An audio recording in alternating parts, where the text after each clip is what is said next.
কুকুর মনিব চিনে, বিড়াল মনিব চিনে, শুকর মনিব চিনে, গরু ছাগলও মনিব চিনে, কিন্তু এই জানোয়ার মনিব চিনে না।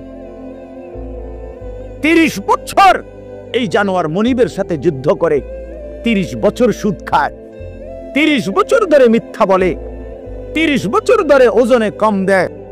খোদার 365 দিনের এক বছরে কোন দিন ফজরের নামাজ পড়ে না। এই জানোয়ার কুকুর বিড়ালের চাইতো নিকৃষ্ট জানোয়ার।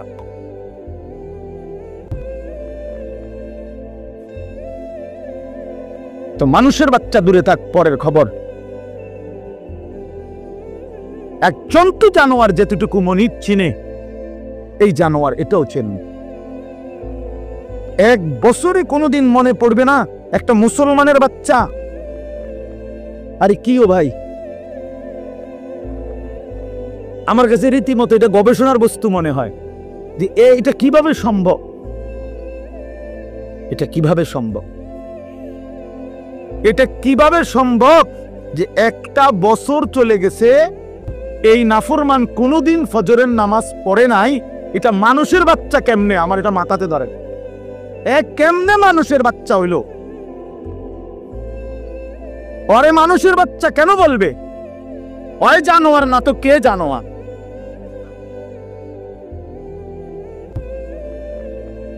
বলেন, আল্লাহকে এতদিন ভুলে থাকা।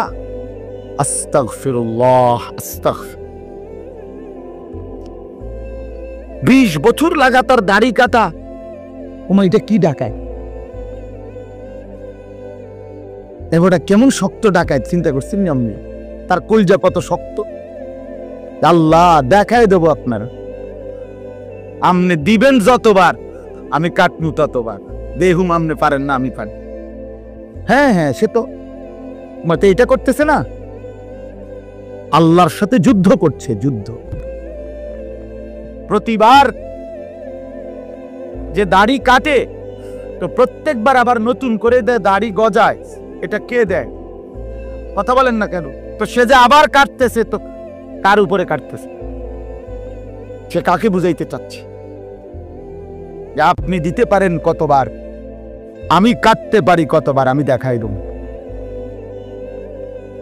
আপনি বলছেন সুদ হারাম, আমরে বুঝাই দেব। সুদ খাইয়া একবার মানে পুরা ফ্যামিলি বিল্ডিং এর বালুয়ে বালুয়ে, সিমেন্টে সিমেন্টে, ইটে ইটে, কোনায় কোনায় সুদের টাকা, কিস্তির টাকা, লোনের টাকা সামনে কিত্তারি দেখাই দেব।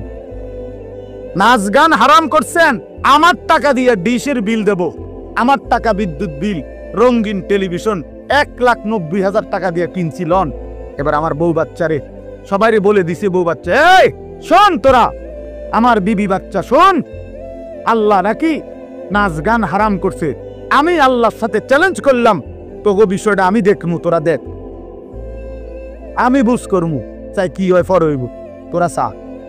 আমি বিল দেবো, টাকা আমার, ডিশের বিল আমার, যতবার নাস্তা খাবি, চা খাবি, ভাত খাবি, বন খাবি, আমার টাকায় খাবি। সোফা আমার, কারেন্ট চলে আমার, আমি বিল দিতেছি, তোর আল্লাহর কথায় পাত্তা দিবি না।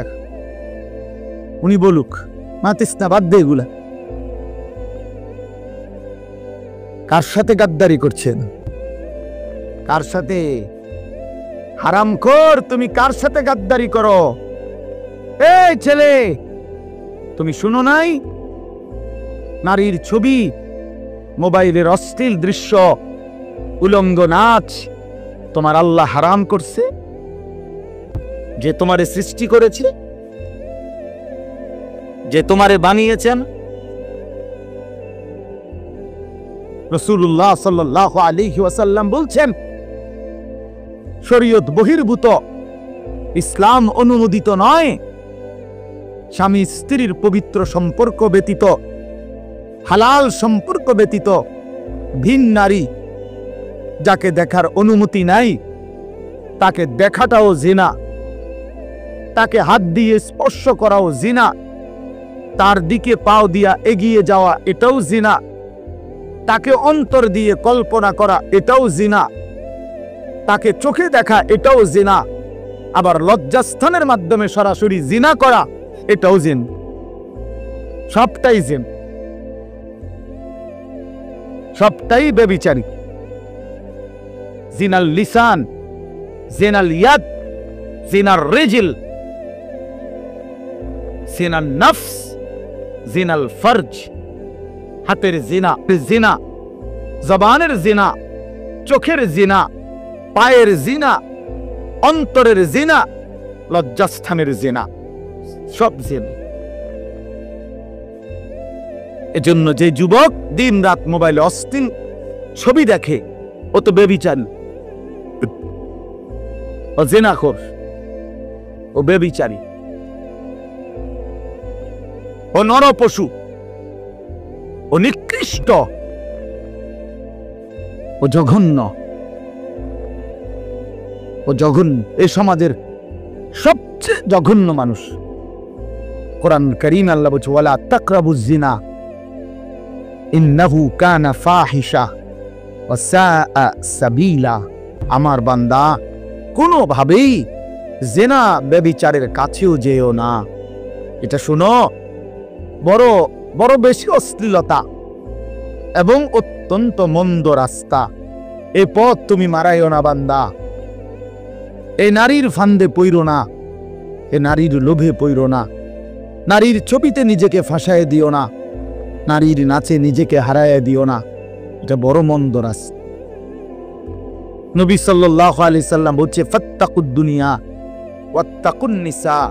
আমার উম্মত, দুনিয়ার মুসিবত, দুনিয়ার ধোঁকা, এর থেকে বেঁচে থাকো, নারীর ধোঁকা থেকে বেঁচে থাকো। নর্তকীর হাসি ওই হাসি না, ও তো জাহান্নামের আগুন।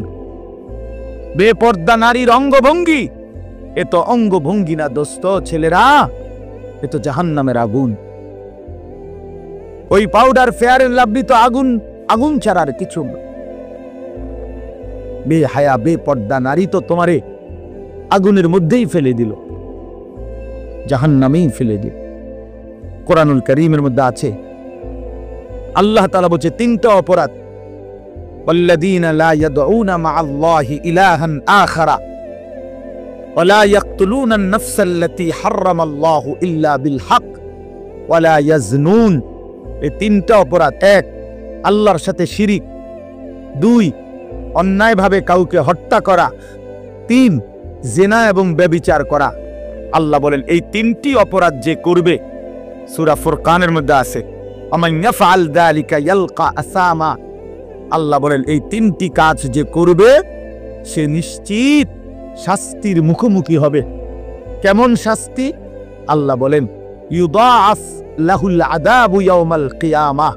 কিয়ামতের দিন তার প্রত্যেকটি এই তিনটা অপরাধের শাস্তি দ্বিগুণ দ্বিগুণ দ্বিগুণ দ্বিগুণ, ডবল ডবল, রিডবল রিডবল তাকে শাস্তি দেয়া হবে। ওয়াখলুদ ফীহি মুহানা, এবং সে অত্যন্ত লাঞ্ছিত হয়ে বেইজ্জতি অবস্থায় অনন্তকালের জন্য জাহান্নামে করে দেবে। তোরে শেষ করে নেব যুবক, ফেরেশতা আশ্রাইয়া শেষ করলেন। এই নারীর লোভ, একদিন দেখবা দুনিয়াও অসল, আখিরাতও অসল। কারণ যৌবনের শক্তিটা, সুন্দর জীবনটা বিবাহের আগেই নষ্ট করে ফেলছে, শারীরিক সক্ষমতা নষ্ট করে ফেলছে। অশ্লীলতা, বেহায়াপনা, অসভ্যতা, আর সারাদিন সারা রাত উলঙ্গ ছবি দেখে দেখে, নর্তকী নিয়ে ভাবতে ভাবতে জীবন, যৌবন, শরীর, স্বাস্থ্য, স্বাভাবিক সক্ষমতা সব শেষ করে দিছে। একদিন দেখে দুনিয়াতেও অপদার্থ, আখিরাতেও অপদার্থ, আর কোনো কাজে লাগে না। এজন্য ফিরে আসো ভাইয়া, যে কয়জন ছেলে আছো ফিরো ভাইয়া। আল্লাহ বলছেন ইল্লা মান তাবা, অসাধারণ কথা আল্লাহ বলছেন, ওয়া আমানা ওয়া আমিলা আমালান সালিহান ফাউলাইকা ইউবাদদিলুল্লাহু সাইয়্যাতিহিম হাসানা। বাহ! মালিক বলে, হ্যাঁ তবে শুনো, শিরিক করলে বলছি ডবল ডবল শাস্তি দেব, অন্যায়ভাবে কাউকে হত্যা করলে বলছিস ডবল ডবল শাস্তি দেব, জিনা ব্যভিচার করলে ডবল ডবল শাস্তি দেব, লাঞ্ছিত করে জাহান্নামে ফেলে দেব। তবে যে ব্যক্তি তওবা করলো, আমি আল্লাহর সবগুলো কথায় বিশ্বাস করলো এবং পুরা দমে নেক আমল শুরু করে দিল, আল্লাহ বলেন আমি ওয়াদা দিলাম তার পেছনের সব গুনার পৃষ্ঠা আমি আল্লাহ নেকি দিয়া পূর্ণ করব। যাহ বান্দা, সাফ ভালো হয়ে গেছ, সাফ পিছন ক্লিয়ার, যা পরিষ্কার করে দিলাম পিছন, এবং গুনার খালি পৃষ্ঠা যেগুলা মুছে দিছি এখন সেই জায়গায় নেকি দিয়া পূর্ণ করে দিলাম। ওয়াকান আল্লাহু গফুরার রহিমা। আল্লাহ বলেন যদি বলো বান্দা এতটা কেন করলেন মাওলা, এত মহানুভবতা কেন দেখালেন আল্লাহ, আল্লাহ বলে জানো না বান্দা আমি আল্লাহ তো হচ্ছি গফুরুর রহিম। আমি তো বান্দা শাস্তি দিতে পছন্দ করি না বান্দা, মাফ করে দিতেই তো বেশি পছন্দ করি, দয়া করতেই তো বেশি ভালোবাসি। ওয়াকানা বিল মুমিনিনা রাহিমা। আল্লাহ বলেন আমার মুমিন বান্দার প্রতি আমি খুব বেশি দয়াবান, খুব বেশি দয়াবান। অপেক্ষায় থাকি বান্দা কোনদিন যদি গুনার নাফরমানি ছেড়ে দেয় আর করবে না তো যদি ওয়াদা দেয়, লজ্জিত আর অনুতপ্ত হয়ে চোখের এক ফোঁটা পানি ফেলে দেয়, রাত গভীরেও যদি একাকী আমি আল্লাহকে ডাক দেয়, আল্লাহ বলে বান্দা আমি ওয়াদা দিলাম গাফারতু লাকা ওয়ালা উবালি, কোনো পরোয়া না করে তৎক্ষণাৎ আমি তোকে মাফ করে দেব। তুমি আইসো বান্দা, মনে পড়লেই আমার কাছে আইসো, ভুল বুঝলেই আমার কাছে আইসো, গুনাহ যদি ছেড়ে দিতে পারো আমার কাছে আইসো বান্দা। আর করবা না যদি বলতে পারো, মিথ্যা আর বলবা না, চুরি আর করবা না, জিনা করবা না, বেবিচার করবা না, সুদ খাইবা না, ঘুষ খাইবা না, হারাম নাফরমানির জিন্দেগি ছেড়ে দিয়ে আমি আল্লাহর কাছে আইসো। মনে রাখো বান্দা গুনাহ যদি আসমান পরিমাণও হয়, আমার শর্ত মোতাবেক যদি আসো আমি আল্লাহ এক নিমিষেই মাফ করে দেব। লাউ আন্না যুনুবাকা লাউ বালাগাত যুনুবুকা আনানাস সামা সুম্মা ইস্তাগফারতানি গফারতু লাকা ওয়ালা উবালি। আল্লাহ তাআলা বলে বান্দা তোমার গুনাহ যদি আসমান পর্যন্ত পৌঁছে যায়, তবুও যদি তুমি আমারে 3 শর্তে আমার কাছে আসো, 1 হলো গুনাহ ছেড়ে দিলা, 2 আর করবা না ওয়াদা দিলা, 3 লজ্জিত আর অনুতপ্ত হয়ে চোখের পানি ছেড়ে দিলা, মাফ চাইলা, আমি ওয়াদা দিলাম কোনো পরোয়া করব না, ওয়ালা উবালি অর্থ হলো কোনো পরোয়া নাই, আমি তোমারে মাফ করে দেব, কোনো দেরি নেই। লাউ আন্নাকা আতাইতানি বিকিরাবিল আরদি খাতায়া লা আতাইতুকা বিকিরাবিহা মাগফিরা। যদি তুমি জমিনের বালুকণা পরিমাণ গুনাহ নিয়ে আসো, আমি সম পরিমাণ মাগফিরাত নিয়ে আসবো। তুমি আইসো, তুমি ঘাবড়াইও না, শুধু ছেড়ে দিবানি ক, শুধু আর করবা না ওয়াদা দাও, শুধু লজ্জিত আর অনুতপ্ত হয়ে মাফ চাও।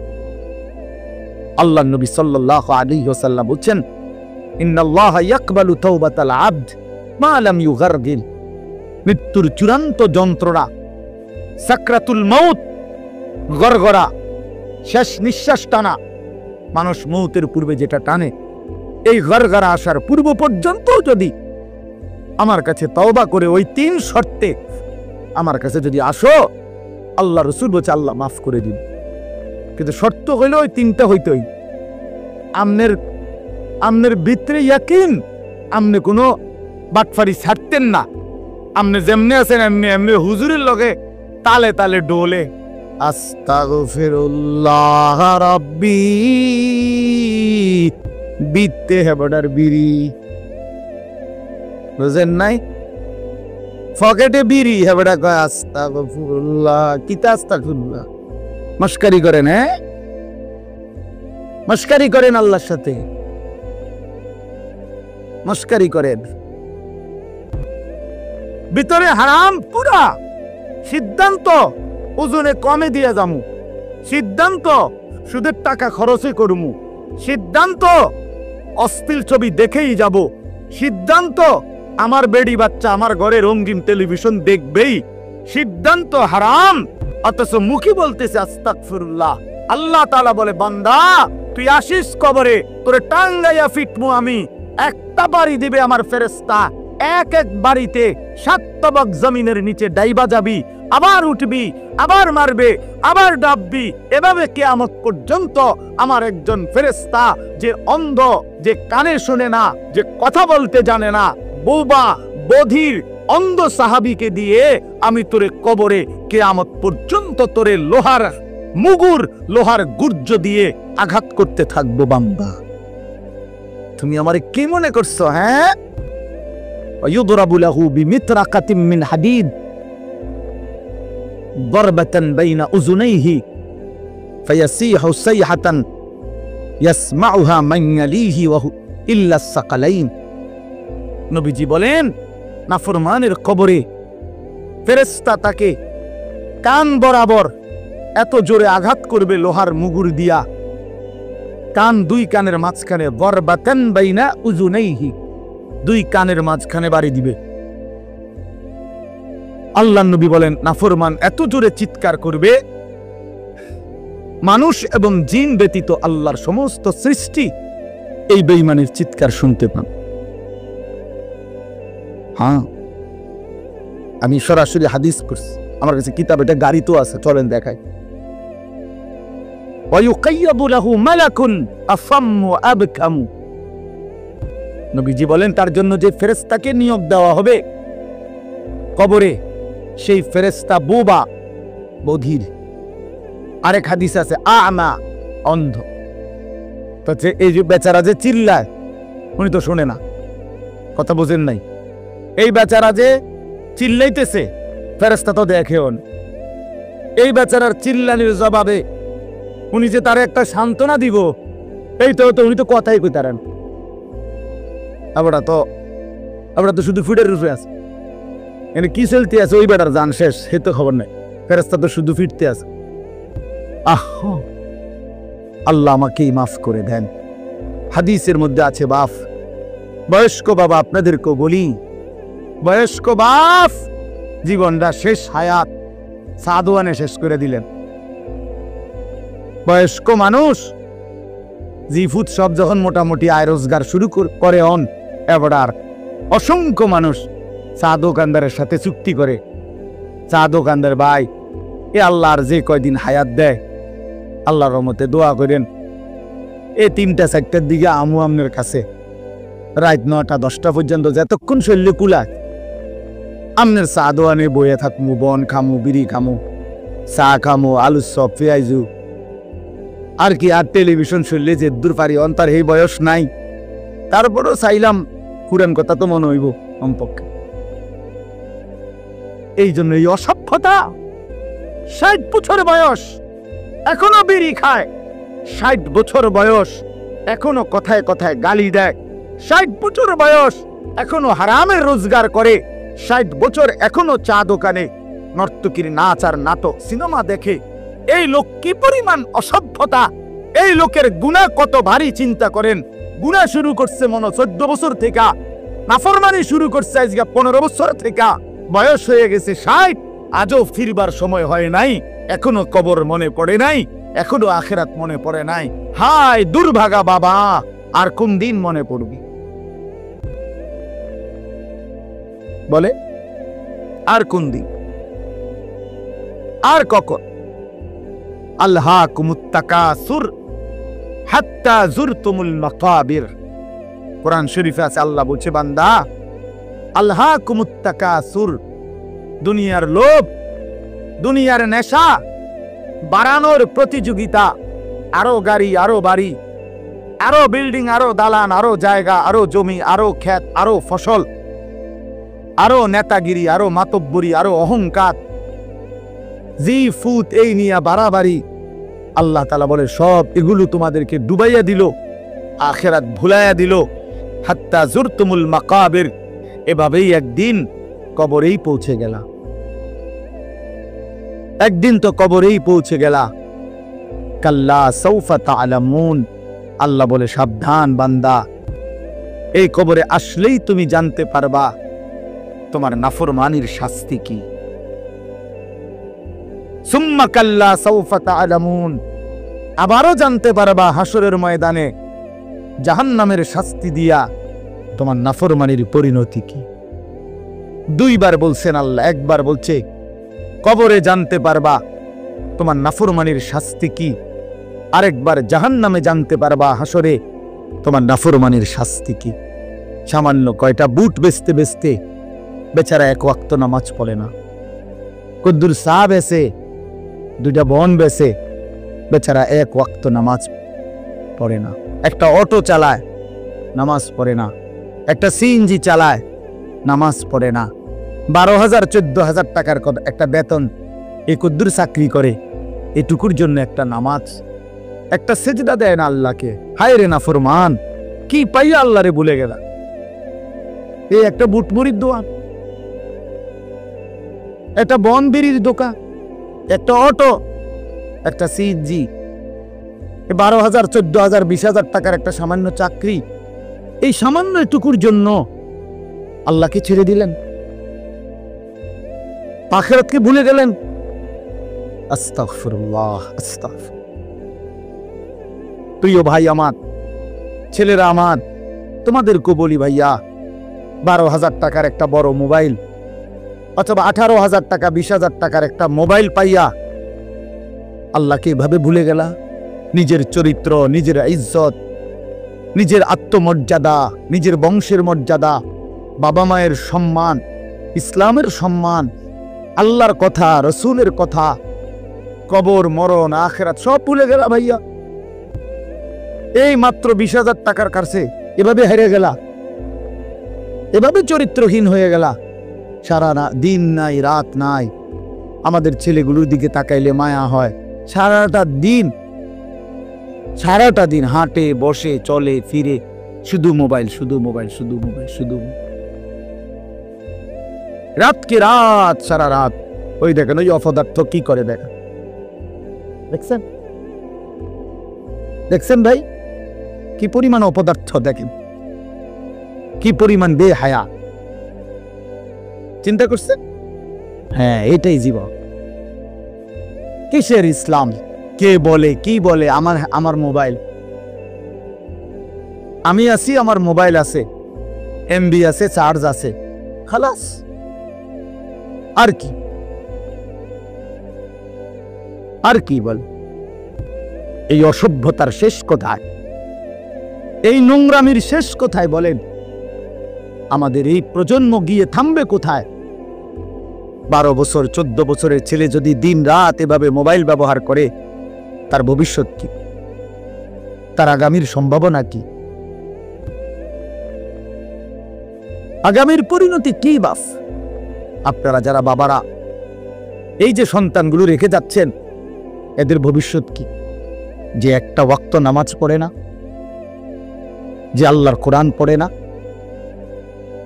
আল্লাহ আমাদেরকে বুঝ দান করেন, আল্লাহ আমাদের দিল দান করেন, আল্লাহ তাআলা আমাদেরকে ফিকির দান করেন। আমার ভাই, আমার বাবা, আমার তাইলে মূল বক্তব্য হলো, আমাদের জিন্দেগির একটা মূল বিষয়, আমরা মুসলমান হিসাবে আমাদের মৌলিক দায়িত্বই হলো দুইটা জিনিস। একটা হলো গুনাহ বর্জন, আরেকটা হলো আল্লাহ তাআলার হুকুম পালন। এটাই আমগো জিন্দেগি। ভাল লাগলো এটাই কাম, ভালো না লাগলো এটা কাম। মন মতো হইল এটাই জীবন, মন মতো না হইল এটা জীবন। কথা বুঝেন না? নামাজ আমারে পড়তেই হবে। এবার যত কষ্টই লাগুক, যত ক্লান্তি লাগুক, আমাকে পড়তেই হবে। সুদ, ঘুষ, মিথ্যা, হারাম রোজগার আমার ছাড়তেই হবে। এবার আমার সামনে বাকি সবাই লক্ষ কোটি টাকার, মিলিয়ন মিলিয়ন টাকার মালিক হয়ে যাক, কিন্তু আমার যেহেতু অনুমতি নাই, আমি এটা যাওয়া যাবে না। এটাই মুসলমান, এটাই জীবন, এটাই তাকওয়া। আল্লাহ তাআলা আমাদের কাছে এটাই চা, বান্দা গুনাহ বর্জন করো। আমার হুকুম পালন করো, বিনিময়ে আমি আল্লাহর কাছ থেকে অনন্তকালের জান্নাত বুঝে নাও। এটাকেই বলে তাকওয়া। এই ব্যক্তিকেই বলে মুত্তাকি, যে নিজেকে গুনাহ থেকে বিরত রাখে, আল্লাহ তাআলার হুকুমের মধ্যে ব্যস্ত রাখে, আল্লাহর হুকুম পালনে ব্যস্ত, যত কষ্টই হোক। আপনাদেরকে আমি একটা কথা বুঝাই।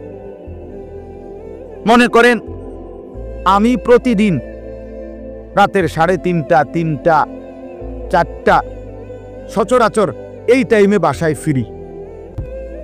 তো ফিরা ফজরের নামাজেরও 5:40 জামাত, তাহলে আমার হাতে তখন আর সময় আছে 1 ঘন্টা, 1.5 ঘন্টা, সোয়া ঘন্টা এরকম।